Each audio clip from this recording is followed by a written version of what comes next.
Well there, it's your girl Julia. Well, that sounds really odd to say. So, you may remember I made two little animations about my progress along this journey, about how the hormones are going. However, I wanted to get this video out kind of quickly, and that takes time.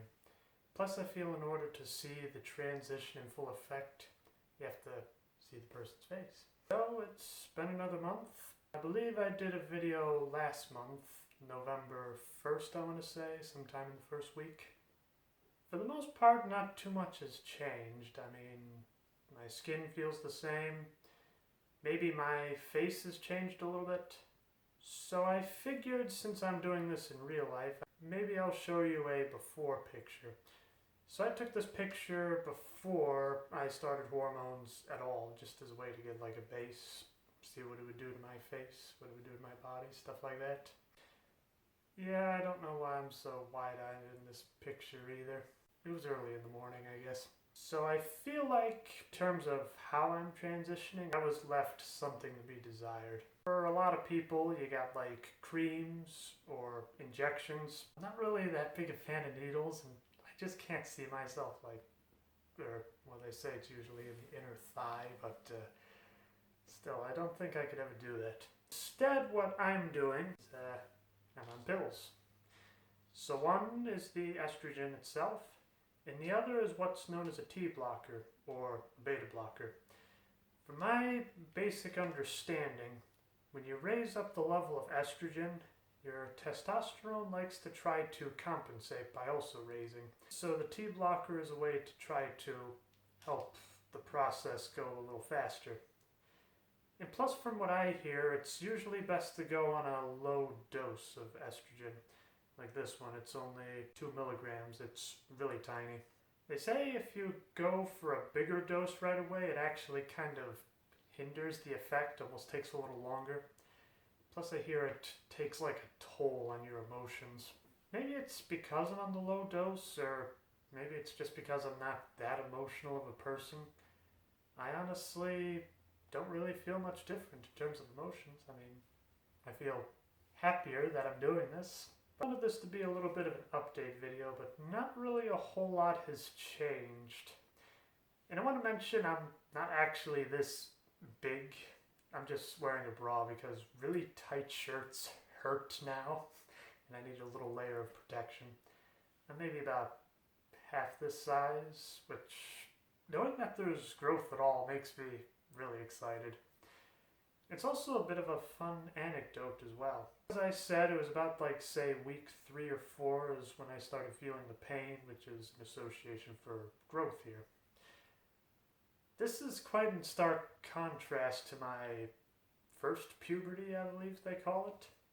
So when I was masculizing, I guess. So I find it funny that as I'm feminizing, it's a whole lot faster.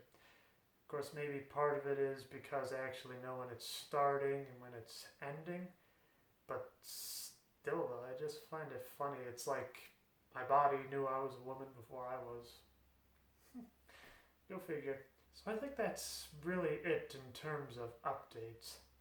So I figure with like the last few minutes remaining, I felt kind of inspired by, there's these series of animated videos out there called Psyched Go, I believe, where the main goal is to try to bring basic psychology into the home. Like, I remember one of their videos, it's just like how to spot burnout or signs that you had a rough childhood, stuff like that. So, in all my research about being transgender, I figured I would just kind of share some of the ways that people have found out that they were. Maybe you'll relate to these, maybe you won't. But here's probably the biggest disclaimer I want to put on. If you figure out that you are transgender, that doesn't mean you have to transition. It's all your choice. Nobody's forcing you to do this, I hope. I mean, nobody's forcing me to do this. I mean, I'm doing this because I want to, not because I have to. So with these Psyched Go videos, the person has a very high and very calming voice, and there's no way I'm going to be able to do that, so I'm just going to talk normally like I did before. So probably one of the biggest ones I hear about is, how do you feel when you look in the mirror? Do you look at yourself and you're proud of what you see? Are you disgusted? Or are you indifferent? For the most part, if you're very proud, if you're very happy about what you see, that means that you are self-confident. You are happy with who you are. If you're disgusted, then obviously you need to make some changes. What those are is up to you. Feeling indifferent, that's kind of the way I felt. For the most part, whenever I would look into a mirror, there was only really two feelings I had. The first I had was indifference. I would just kind of go up to the mirror and be like, eh. But when I was a much younger kid, maybe up until like the age of 10, maybe 12 or so, whenever I'd look into a mirror, I'd just be like, what is that thing? I don't recognize it. What am I looking at here? It just felt weird. Maybe that was my subconscious way of saying, you're not meant to be a boy, you're meant to be a beautiful girl. So probably another fun thing I've heard of is when it comes to transgender women. I'm sorry for all you trans men out there, I really don't know a whole lot. But I have heard this particular story with a lot of transgender women. It's the idea that, say, when they were in PE class and they would have to wear just shorts, they felt a little subconscious that this part was showing. Which is kind of weird because such a thing isn't really there, but in their mind it already is there. Something like that. That's not really a story that pertains to me necessarily, so I don't have too good of an understanding about it. Probably the main thing for me is I know junior high puberty in general was rather awkward. For some odd reason, I was convinced that I was a hermaphrodite and that I was slowly becoming a woman. And obviously that never happened. So I just kind of became complacent for a while.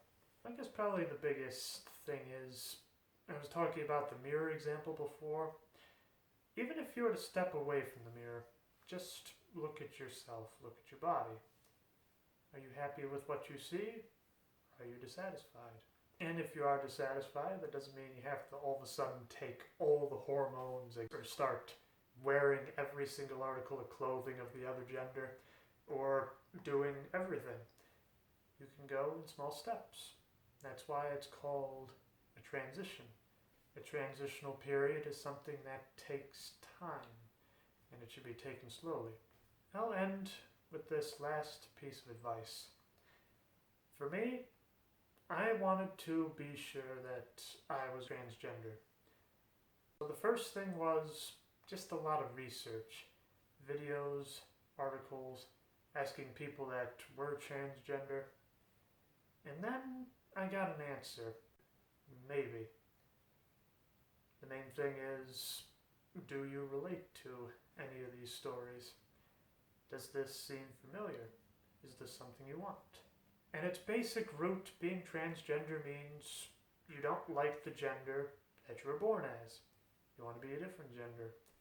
Now what that is dependent on the person. Male, female, non-binary, MB. I'm still trying to figure out if those two are the same thing or not. And there's a whole bunch of other gender identities out there that I don't have a name for, but if that's the gender identity that you want, that's your personal preference, and I'm not going to judge. After my answer became maybe, I figured I better consult a therapist about this. That way I can just kind of give all the information to somebody that's objective about it. Or if nothing else, in just all the ranting and raving about my emotions, maybe I would discover something about myself. Which I did. After several sessions, the therapist then gave me a number of a clinic that would help prescribe hormones. And that is where I am today. That's everything on my end. Now when it came to telling everybody, I just kind of started with the idea that I was seeing a therapist because I think I may be transgender. That way I can give a little bit of a heads up because if it turned out I was transgender, it wouldn't be as big of a shock to them later. Then if it turned out I wasn't, then it'd be like, oh, okay. So that was the first thing, just kind of started with the warning. And then after a little while, and then discovering I was transgender, then I told them. And I will definitely say this. The more people you tell, the easier it gets, in all honesty. After enough time, you'll kind of feel around, you'll kind of figure out who's going to be accepting of this, who's not. And then occasionally you'll get people that may have heard the term before, but don't really know what it means. But all the same, be prepared to explain yourself a little bit. I mean, it's a big thing to change your gender, and it's something that not a lot of people are going to understand. And plus, here's the way I looked at it. It took me years to realize that I was transgender. I figure for all the people I was going to tell, I'd give them at least a month to accept this. But of course, that's also just me, I guess. I think that's just about it. Like everybody I came out to, if you have any questions, feel free to ask. I'm an open book. Although I must say this last thing, I will not be discussing politics. I have done that before, and I'm pretty sure at least 10 more people want me dead. I'm not doing that again. So until next time, be yourself.